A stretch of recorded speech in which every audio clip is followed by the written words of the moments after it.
Aloha, and welcome to Hawaii Travel Made Easy. I'm Marcie, your go-to guide for planning a stress-free, unforgettable Hawaii vacation.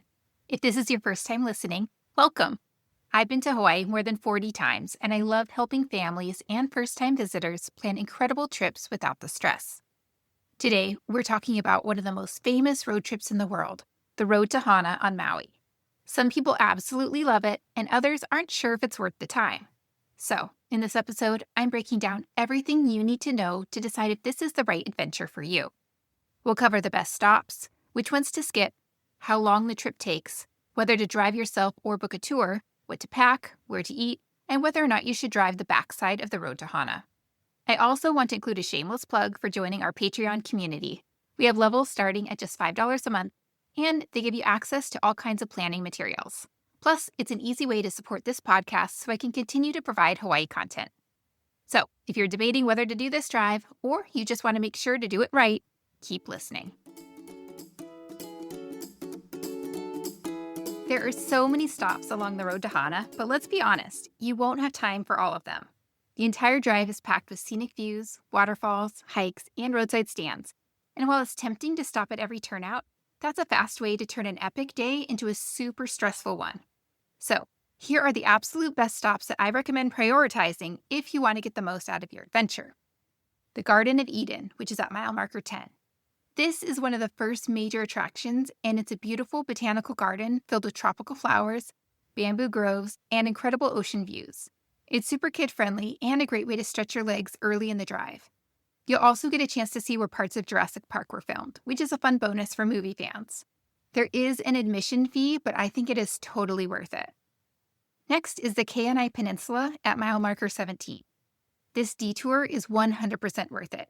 You'll get a front row seat to crashing waves against jagged lava rock, and the landscape here is just breathtaking. The real star, though, is Auntie Sandy's banana bread. Hot, fresh, and totally legendary. Trust me, it's the kind of roadside snack you'll remember forever. Next is the Waianapanapa State Park, which is at mile marker 32. This is the famous black sand beach that you've probably seen all over Instagram, and yes, it really does live up to the hype. The black sand, bright blue water, and surrounding lava tubes make this a stunning spot to explore. Just be aware that reservations are now required, so plan ahead or you won't be able to enter this park. If you have kids, they'll love running on the beach and exploring the caves. Finally, I've got Pipiwai Trail, which is at mile marker 42, and is technically inside Haleakala National Park. This is one of the best hikes on Maui and a true highlight of the road to Hana, especially if you've made it all the way to the Kipuhulu district. The 4-mile round-trip trail takes you through lush rainforest, past enormous banyan trees, and into an unworldly bamboo forest that's perfect for photos. The grand finale is Waimoku Falls, a towering 400-foot waterfall that feels like something out of a movie. The hike is moderate and totally doable for active families, though I recommend wearing proper footwear and bringing water and bug spray. It's a great way to burn off some energy after a long drive in the car and connect with the natural beauty of the island in a deeper way. Just remember, there's a park entrance fee, so have your credit card or park pass ready. Now, as much as I love the road to Hana, not every stop is worth your limited time, especially if you're doing the full round trip in a single day. So here are a couple of stops I think are a bit overrated. Twin Falls, which is at mile marker 2. I know, it's popular, but honestly, it gets super crowded early in the day, so parking can be almost impossible. The hike can be muddy, and there are better waterfalls further down the road. If you're tight on time or just getting started, I'd recommend skipping it. There's also Pua'aka'a State Wayside Park, which is at mile marker 22. This one has restrooms, which can be handy, especially with kids, but the waterfalls here are pretty underwhelming compared to the other ones on the route. It's not a must-stop unless you really need a bathroom break or picnic area. My pro tip is if you're short on time or traveling with kids, I suggest picking just 4 or 5 key stops and focusing on those.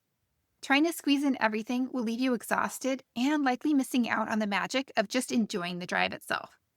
It's not just about the destinations. The winding roads, lush jungle views, and spontaneous roadside snack stands are all part of the experience. Another tip, start early. The earlier you leave, the fewer cars you'll deal with on the road, and the more relaxed your pace will be. Also, don't forget to bring water, snacks, and Dramamine if anyone in your group is prone to motion sickness. Those curves are no joke. Another tip is to wear those motion sickness glasses or use one earplug. It really helps my kids who have motion sickness. The road to Hana isn't about checking off a list. It's about finding a few places that really speak to you and making memories along the way. Whether it's a quiet waterfall, a scenic overlook, or a moment of silence in the rainforest, this drive has something truly special to offer every family. Okay, so how long does the road to Hana actually take? The road to Hana is not just a quick drive. Technically, if you drove straight from Kahului to Hana without stopping, it would take you about 2.5 to 3 hours. But let's be real. You're going to want to stop. There are so many waterfalls, scenic lookouts, roadside stands, and hidden gems along the way that it's nearly impossible not to pull over at least a few times. If you plan to make 4 to 5 major stops, like the Garden of Eden, Keanae Peninsula, Waianapanapa State Park, and the Pipiwai Trail, you should budget around 10 to 12 hours round trip. That's not including time for lunch, bathroom breaks, or spontaneous shave ice detours. It's truly a full day experience, and you want to build in time to soak it all in without feeling rushed. If you're traveling with young kids or just want to take it slow, I highly recommend considering an overnight stay in Hana. There are a few small hotels, vacation rentals, and even camping options that let you split up the journey and explore the backside of Haleakala the next day. It gives you more time to hike, relax, and enjoy the peaceful vibe of Hana without watching the clock. My pro tip is to leave early, like 6 or 7 a.m., to beat the crowds, especially if you're doing the drive in one day. The earlier you start, the more likely you are to find parking at popular stops and avoid getting stuck behind tour vans. Plus, you'll be driving back before it gets dark, which is much safer given all the twists and turns. The road to Hana is all about the journey, not just the destination, so give yourself plenty of time to enjoy it. Okay, so should you drive yourself or book a tour? This is one of the biggest questions people ask when planning a road to Hana excursion. And honestly, both options have their pros and cons depending on your travel style, comfort level, and who you're traveling with. If you're someone who likes to explore at your own pace, driving yourself gives you full flexibility. You can stop wherever you want, skip the places that don't interest you, and take spontaneous detours for banana bread or waterfalls. It's also generally the more budget-friendly option, especially if you're traveling with a group or already have a rental car. But let's talk about the cons. The road to Hana is narrow, curvy, and often one lane in each direction with lots of blind turns and one-lane bridges. It can be stressful, especially for the driver, who will likely miss a lot of the beautiful scenery because they're so focused on the road.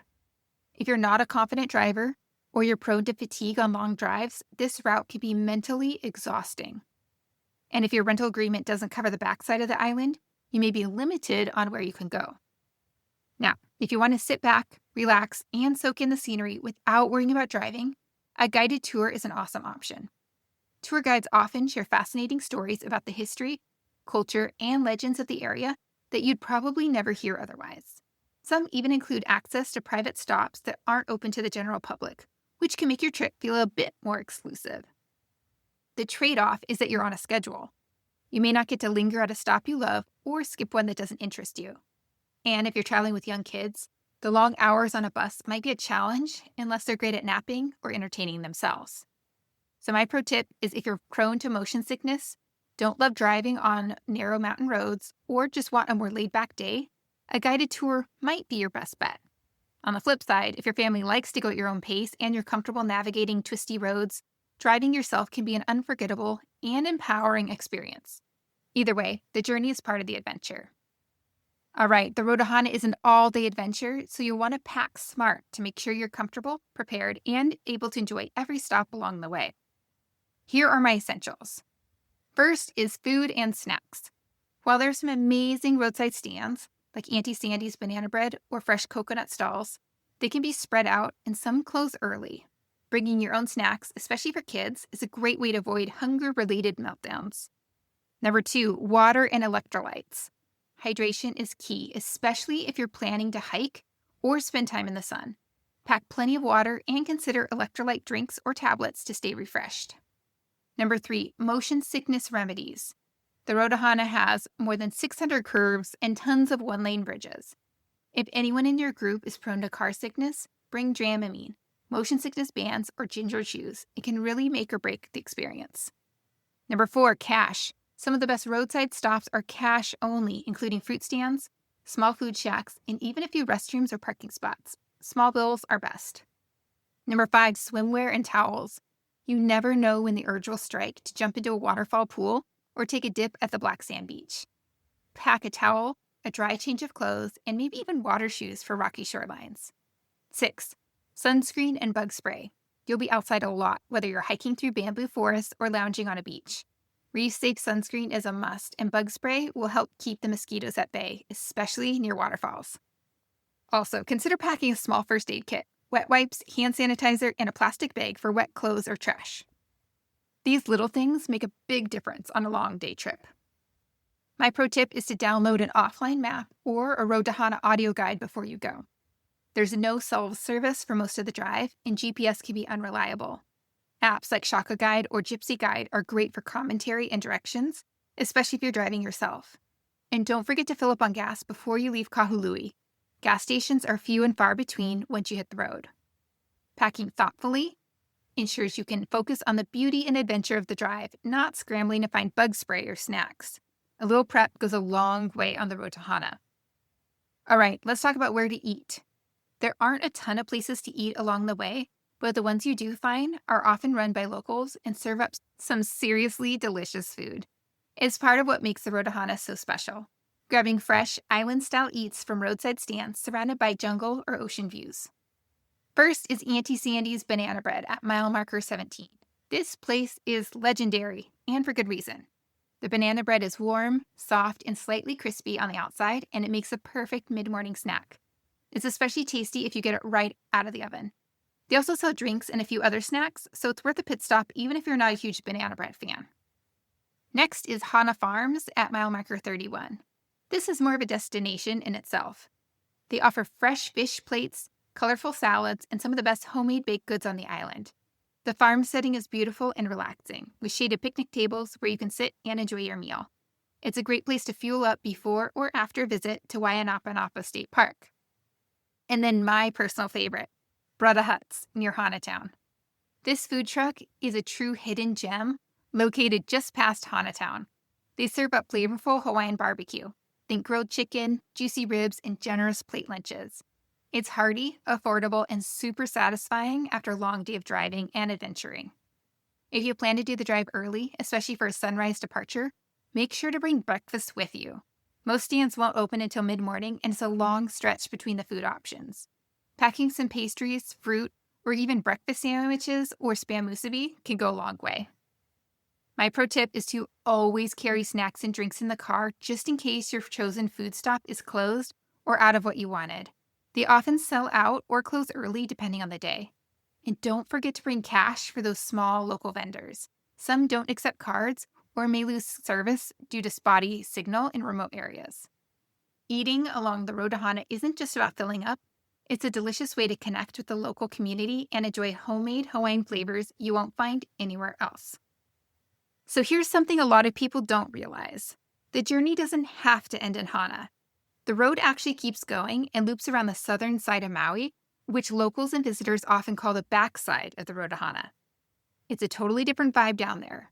Fewer crowds, wide open views, and a shift from lush jungle to dry, almost desert-like landscapes. It can feel like you stepped onto another island. I've done it before and it was a really cool experience, but the backside isn't for everyone. Parts of it are unpaved, narrow, and there are a few sections with steep drop-offs and no guardrails. It's definitely not your average Sunday drive. Some rental car companies don't allow you to take their vehicles on this stretch, so you want to double-check your agreement. Breaking the rules could mean you're on the hook for any damage. And here's the biggest thing to keep in mind. The backside road is sometimes closed due to landslides or road repairs. So even if you're up for the adventure and your rental car is good to go, it might not be an option during your visit. That's why it's super important to check the current road conditions before you set out. Don't assume it'll be open just because it was last time someone went. If everything lines up and you're comfortable with some rugged driving, it can be an incredibly rewarding experience. However, I'm not encouraging people to do it. Safety comes first. Know your limits and don't push it just for the bragging rights. This part of Maui is raw and beautiful, but it's also remote, so make sure you're prepared. So one of the most common questions I get is, should we spend the night in Hana? And honestly, it depends on your travel style and how you want to experience the road to Hana. If you're trying to do the full drive round trip in one day, you'll be looking at 10 to 12 hours on the road, depending on how many stops you make. That's a long day, especially if you're traveling with kids or people who get carsick. By the time you get to Hana, you might be too tired to really enjoy it, and then you still have to drive all the way back. Spending the night in Hana can totally change the vibe of your trip. It lets you slow down, take your time at the stops, and really soak in the beauty without constantly checking the clock. You can visit Waianapanapa State Park in the morning before the crowds arrive, hike the Pipiwai Trail in the afternoon, or even just enjoy the quiet, remote charm of Hana town itself. There are a few small hotels, bed and breakfasts, and vacation rentals in the area. Besides the Hyatt Hana Maui Resort, they're not fancy resort-style accommodations, but they offer a cozy, off-the-grid feel that some people absolutely love. That said, options are limited and tend to book up quickly, so if you're thinking about it, plan ahead. If you're looking for a more relaxed, immersive experience and don't want to rush through everything in one day, spending the night in Hana is 100% worth it. But if your schedule is tight or you're just not up for switching accommodations for a night, a well-planned day trip with few key stops can be amazing. I also want to point out that if you're only visiting Maui for a short time, like 5 days or less, I'd recommend making this a day trip so you're not rushing around too much. My pro tip is, if you do spend the night, pack what you need ahead of time. Restaurants and stores in Hana close early and options are limited. Bring your own snacks, water, and maybe even breakfast for the next morning. Think of it as a little escape from the hustle and bustle and a chance to experience a quieter side of Maui. So can you just drive part of the road to Hana? Absolutely. I often recommend that families with small children just do the first part and turn around at the halfway to Hana stand. That way they can still enjoy some gorgeous stops and grab some banana bread without tiring out their family with a long car ride. The road to Hana is stunning, but let's be real, it's also narrow, curvy, and can get pretty busy, especially during peak travel hours. It's important to go into it with the right mindset, not just for your safety, but out of respect for the local community and other travelers. One of the biggest things to keep in mind is to pull over for faster drivers. Many locals use this road daily and are very comfortable driving it quickly. If you're taking your time, and most visitors are, use the designated pullouts to let others pass. It keeps the flow moving and avoids building up traffic behind you. Never stop in the middle of the road, no matter how beautiful the view is. I know it's tempting when you spot a waterfall or rainbow, but there are often blind corners, and stopping suddenly can be dangerous. Always wait for a safe turnout. Also, respect private property. A lot of waterfalls and hiking spots are on or adjacent to private land. Trespassing not only disrespects local residents, but can lead to safety issues or areas being permanently closed to visitors. There are plenty of clearly marked turnouts and scenic lookouts where you can pull over for photos or a snack. Use those instead of creating your own spot on the shoulder, which might not be stable or visible to other drivers. Be alert for pedestrians and animals, especially near fruit stands, trailheads, or food trucks where people tend to cross without warning. Chickens, pigs, and even cows can appear on the road, particularly on the backside of the route. Another key tip: use your horn when approaching blind corners or one-lane bridges to alert oncoming traffic. It's common courtesy and helps prevent surprises. Drive slow and steady, not just for safety, but to truly enjoy the views. There's no rush. You're on island time. Give yourself permission to go at a comfortable pace. Just be sure to pull over if there's a lot of traffic behind you. If you're not confident driving on narrow, winding roads, consider taking a guided tour. It takes the stress off your plate and lets you just enjoy the ride. I'll drop my favorite tours in the show notes. My pro tip is to download an offline guide like Shaka Guide or Gypsy Guide before your trip. Not only will it give you turn-by-turn directions, but it also shares interesting stories and tips along the way, helping you stay safe and informed.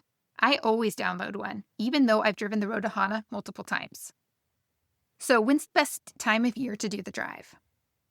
The road to Hana is gorgeous no matter when you go, but depending on the season, your experience could be different.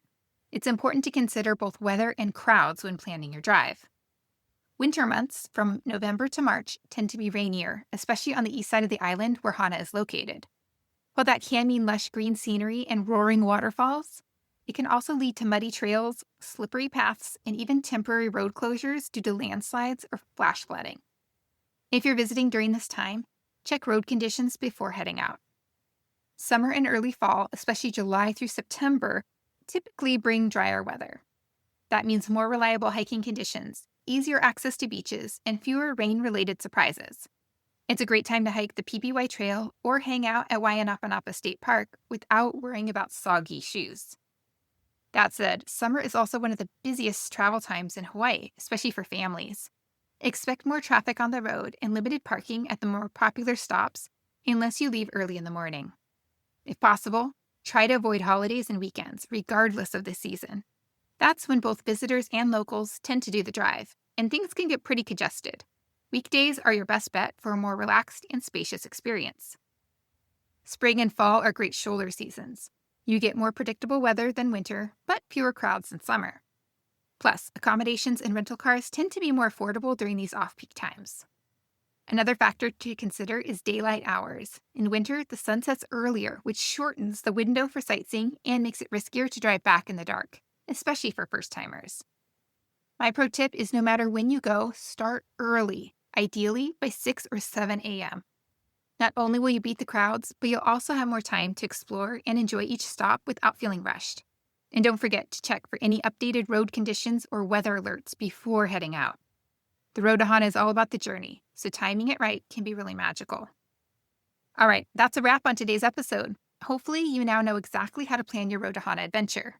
To recap, prioritize the best stops and skip the overrated ones. Plan for a full-day trip or stay overnight in Hana. Decide if you want to drive or book a tour. Pack smart. Motion sickness meds, food, and map are essential. Think carefully before driving the backside. I'd love to hear from you. Are you planning to drive the road to Hana? Send me a DM on Instagram at Hawaii Travel with Kids or visit my blog for even more tips. If you found this episode helpful, please subscribe and leave a review. And don't forget about joining my Patreon community at Hawaii Travel Made Easy. Mahalo for listening, and I'll see you in the next episode. Aloha.